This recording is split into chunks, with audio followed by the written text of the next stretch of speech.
I'd like for you to pass out to the students the transcript and the credit check sheet and 4-year plan.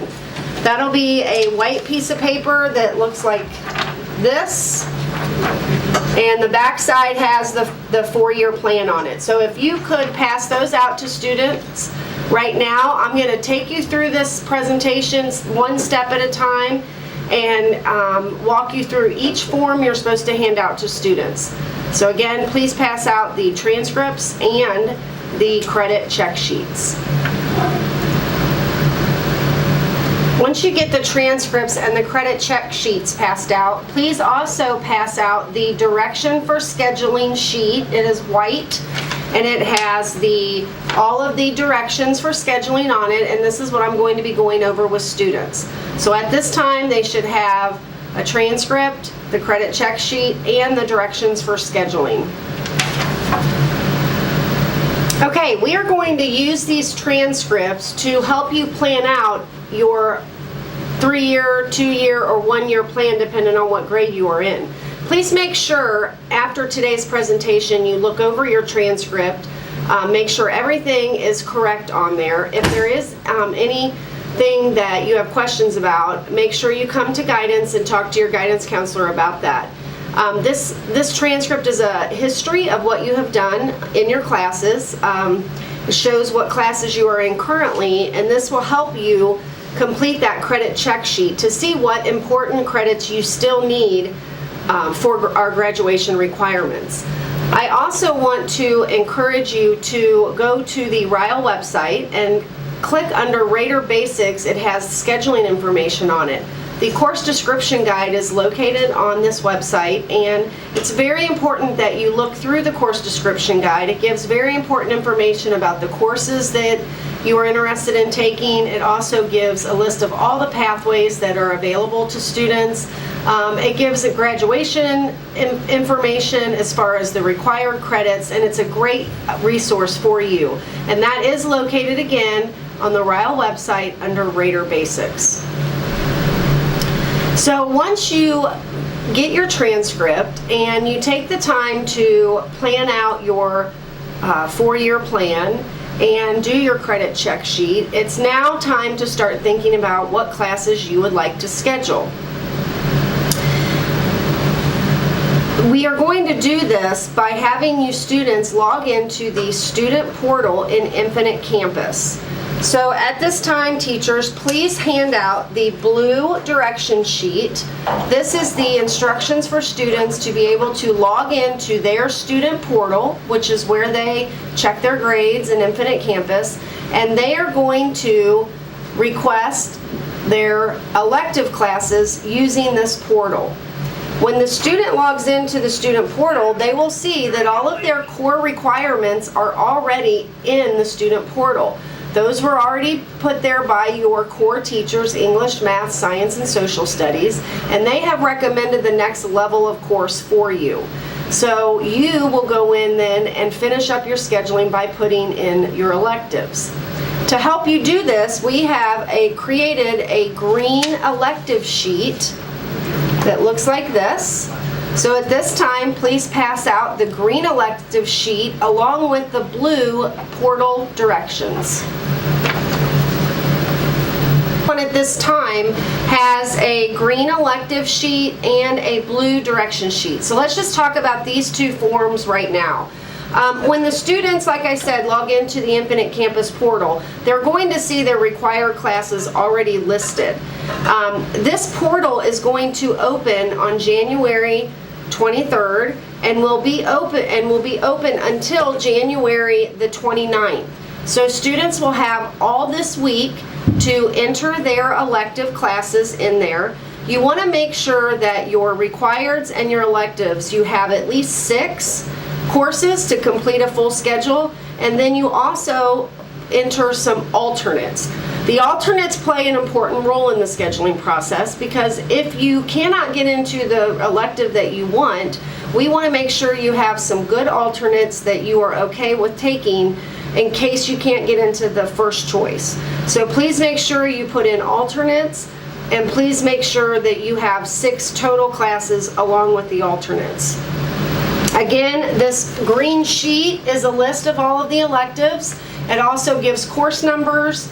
It also tells you if a class requires a signature or not, and that is entered with an R designation next to the course. So when you go through the green sheet, if you do see that R designation, that means that you need to have a signature for that class.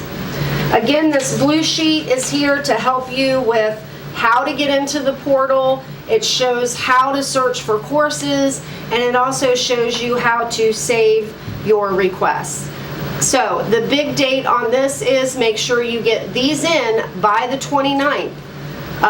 That is at the end of this week.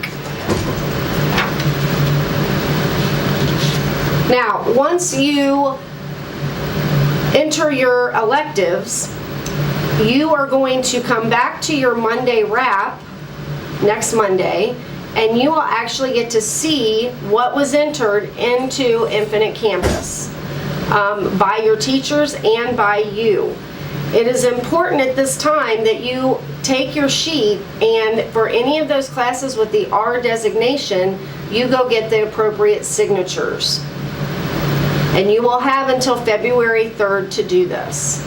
So let's talk about if you have a schedule form and you don't like what your teachers have requested for you. What do you do? Well, we do have a change request form for you. It is a yellow piece of paper. You can find these in the guidance office. These are for if your teacher recommended a course for you and you do not want that course.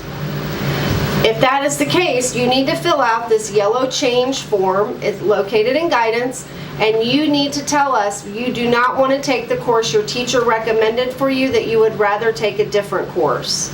And make sure these are attached to that paper. So I'm going to let you go over this information for a second, and then I will be right back. Make sure you are not sending any students to the guidance office to ask questions. The students need to be in your wraps listening to this presentation so that they get all of the information needed. If they do have questions, that is what tomorrow's wrap is for, and following Thursday, you guys will be back in with your wraps at that time. So please keep all students in your classroom. Do not send them out to guidance. Okay, so we just went over the change request form, and that is how students make sure if they do not want a class a teacher recommended for them, they can change that through guidance. We have another form that's very important, and it's a pink form. Those are located in your crate. You don't need to hand these out to students, but this form is for a student that wants to take a class that was not recommended for them by their teacher, and they really want to take it. Maybe it's an honors level class or an AP level class, and this is the waiver to take a non-recommended course. This pink form the students need to fill out if they want to take a higher level course than what was recommended. They will have to fill this form out. They will also have to give us a detailed explanation to take why they want to take the course, and then we use this to determine if that placement is appropriate. So again, these forms are located in guidance office, and they need to be attached to their request once they get those back. Okay, so once you all take this week to really sit down and think about your schedule, we want to encourage you to talk to your parents about it and make a decision that is best for everyone. You are going to then meet with your RAP teacher on February 6th to talk about a lot of career and college planning that's important, and also to finalize this schedule. What I want to point out though is your schedule request form is going to have at the bottom your AP contract, and if any students who are taking AP classes, you need to make sure you get that signed that you are agreeing to taking the AP class, that you're aware of the rigor that is involved with AP, and that your parents are aware of it as well. So that's one little piece that you're going to find on your student request form that you need to make sure that you fill out.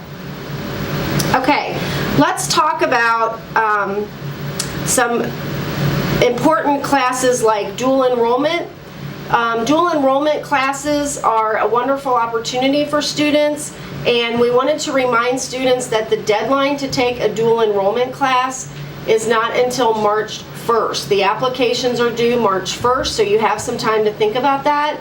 For those students who are thinking about dual enrolling, you need to make sure you still request 6 courses and put the dual enrollment as an alternate if possible. But we want you to pick out 6 courses, and then you'll fill out the dual enrollment application and let us know which courses you want to drop. So that's a little piece on dual enrollment. The V-School and peer tutor applications, those were due last week. We are going to offer an extension for that. So if you are interested in peer tutor, or you're interested in the ATC program, which is formerly known as the V-School program, you have until Friday to get those applications in.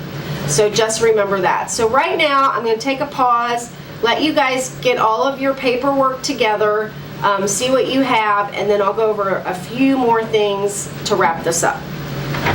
All the important forms that we have given you. I want to talk about some important things that in the scheduling process.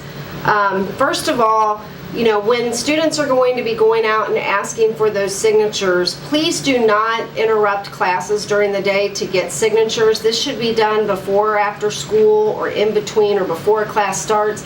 But we don't want any students going into teachers' classrooms and asking for signatures and interrupting classes. You have a whole week to get those done, so please be respectful in that aspect. Again, if you do sign up for an AP class, you need to make sure that you sign the AP contract on the bottom of your printout from the student portal. That's a pink sheet that everything will be on. You have to have this signature in order to be placed in an AP class. One other thing I want to mention is, for those students who might not have internet access at home, or have difficulty doing this outside of school, we will have, the library will be opened in the morning and the afternoon and during lunch for you to come in and use the computer so that you can get into the portal and request your classes. And lastly, I want to go over this week. You guys will be in wraps today, of course, Monday wrap today. You'll be in Monday wraps on Tuesday and Thursday. During these Monday wraps, it is important to use this time to plan and take care of your scheduling process, meaning tomorrow, go through your transcript, fill out your credit check sheet, go through your 4-year plan, and really give this the time that it needs in order to have a complete and meaningful schedule that is going to help you be prepared for that college, career, or military. Thursday, when you get into wrap, that is when you can actually start looking through the course description guide. Again, it's located on the Ryle website under the Raider Basics. Really look at the courses that you want to take, planning out those 6 classes, and that way you can get into the portal and you are prepared to make those choices. So every day you have a Monday wrap. There will be things that you should be doing as a classroom. The guidance office is going to be sending out to teachers a list of those things, kind of housekeeping type of things that you should be doing in your Monday wraps for this scheduling process. So I think that is all I have for you. Everybody remember, portal is opened up on the 23rd and it closes on the 29th. So make sure that you get those requests in by the 29th. Thank you very much.